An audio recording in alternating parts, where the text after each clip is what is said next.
Hi, everybody. This is Amie Clark with theseniorlist.com. And today I am talking with a good friend of mine, Jen Buman from Portland Senior Housing.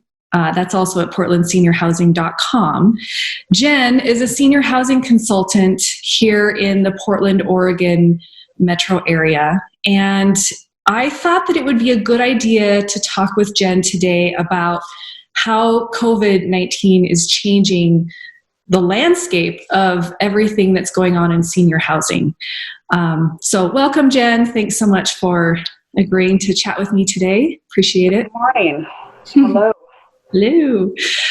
So first of all, for people who don't know what a senior housing consultant is or does, tell me what your normal, outside of today's tumultuous times, tell me what your normal, the normal scope of your work entails. So the easiest correlation would be that of like a realtor for senior housing options, taking into consideration any diagnoses of disease processes, care needs, as well as financial and geography, cultural desires, and then acting as a consultant, much like a real estate agent does, for all the senior housing options, everything from independent retirement communities, assisted living, memory care communities, and adult foster care homes. So helping a family identify the best options for them, given that criteria, and then identifying the options specifically for them.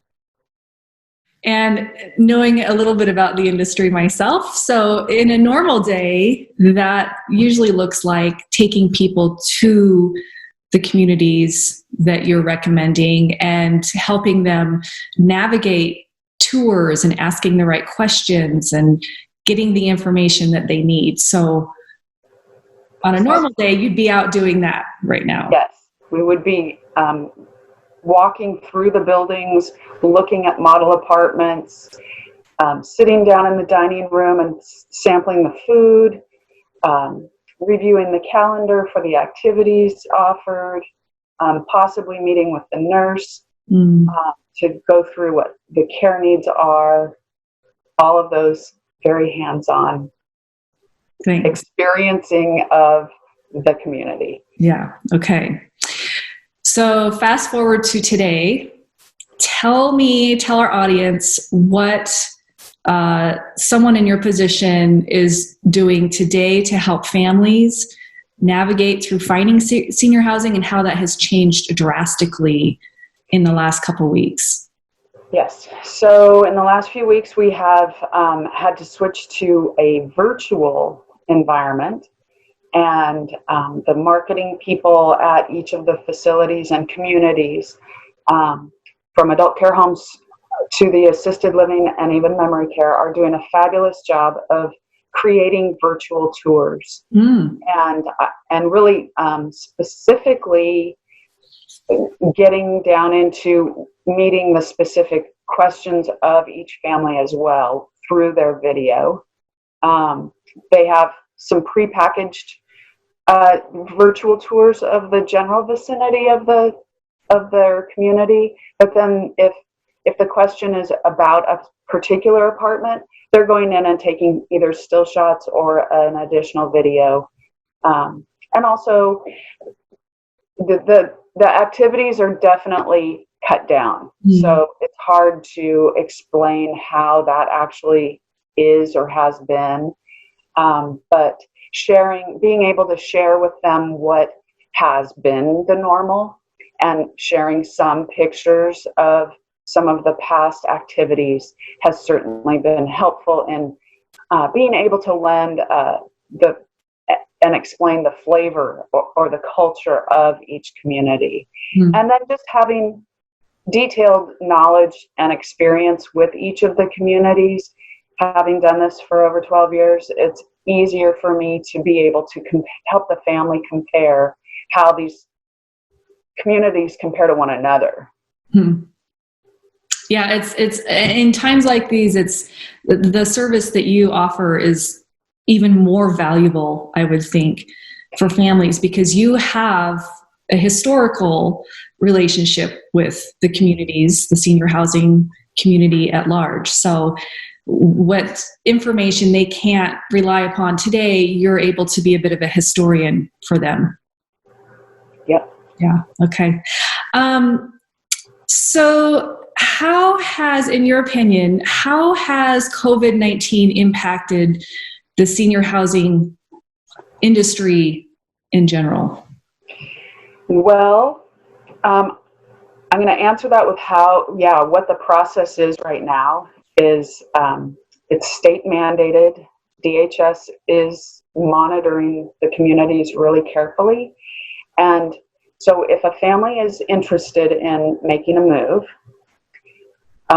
they have to be assessed. However, they are limited to doing that through a FaceTime, Skype, or Zoom call, and collecting all of the information from the rehab facility if they're coming out of skilled nursing or the doctor's office for all of the care needs and their orders, which is normal. That part of it is really normal. But typically they're doing a face-to-face, a physical assessment and meeting with the family and the potential resident.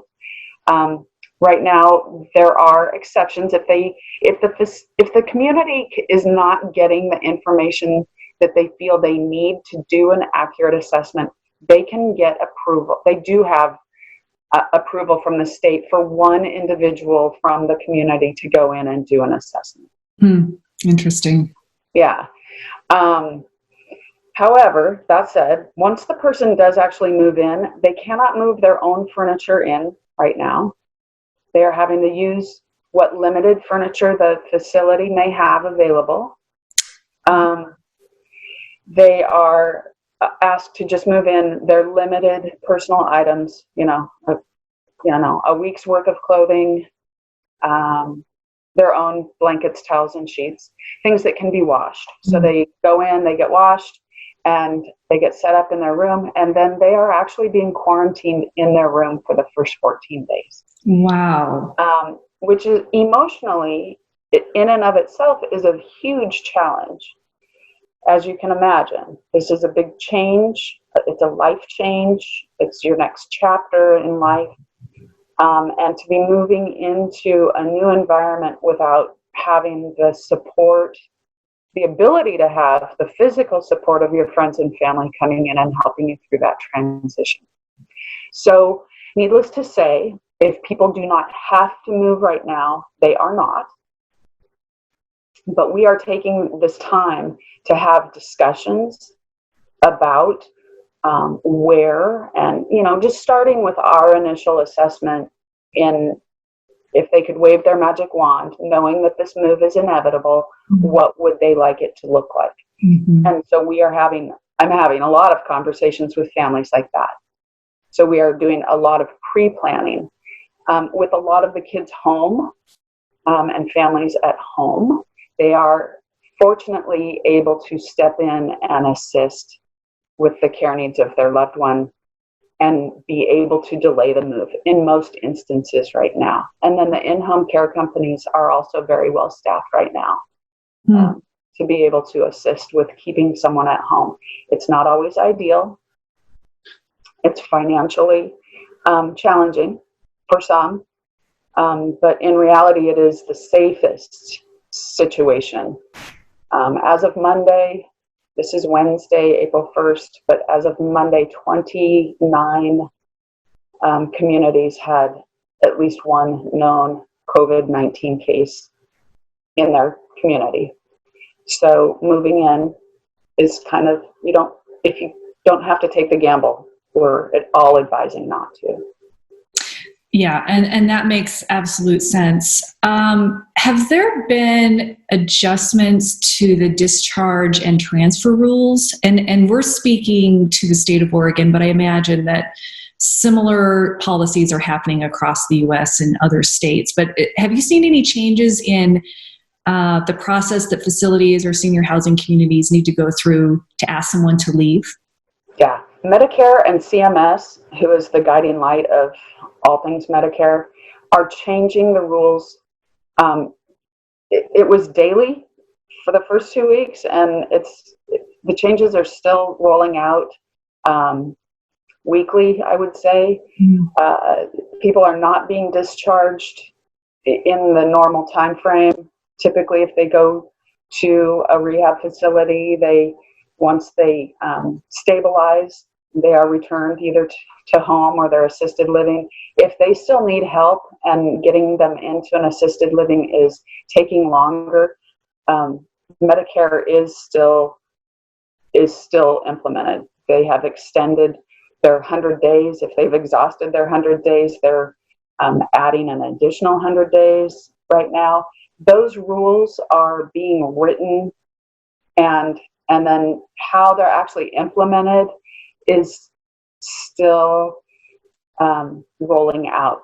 Honestly, every few days I'm getting notices on how these things are going, and it's entertaining.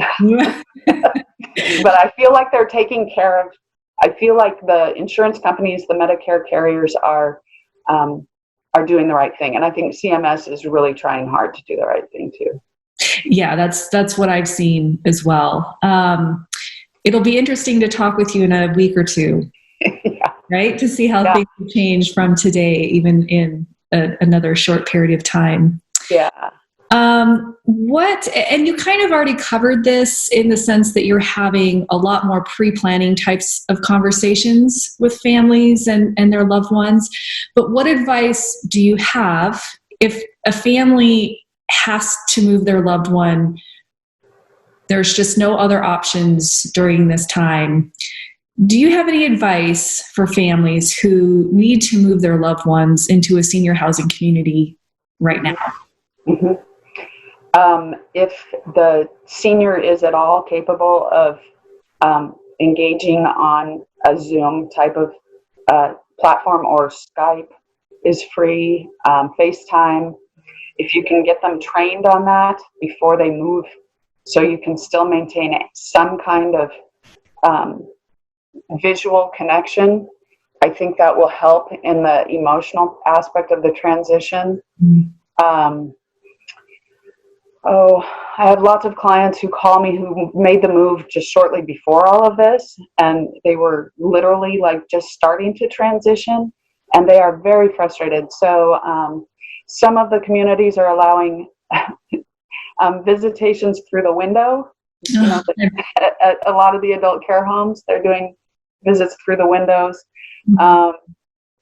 Probably not a good idea for memory care situations, because that can be very scary and confusing.